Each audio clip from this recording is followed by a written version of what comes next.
So guys, I want to show you how to pop off one of these dash cams really quick. I wanted to remove it and then I was trying to get at it and it'll break if you just start prying on it because it is held on there really tight with the tape. So a quick little trick, if you don't know this, you can also leave it out in the sun all day too. It'll probably help.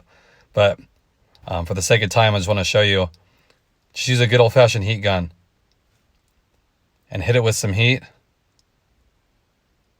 Let's see if I can, okay, there we go. Hit it with the heat, a little bit of heat right there. Don't go crazy on it either, especially with the sensor right there. So I probably did it for 10 seconds. Okay, then I'll show you when you get inside here.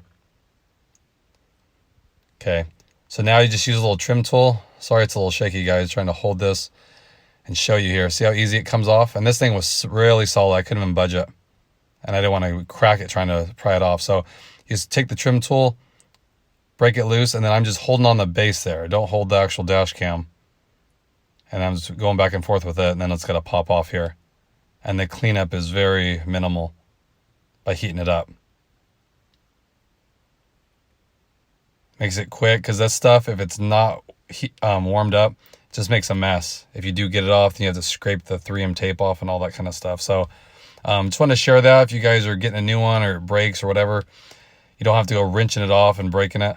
Just heat it up on the outside. You don't want to do it on the inside because it'll heat the actual dash cam up and it could mess up the internal. So, okay guys, nothing exciting again. Just want to share that. Hope everyone's doing good, and I will catch you guys next time.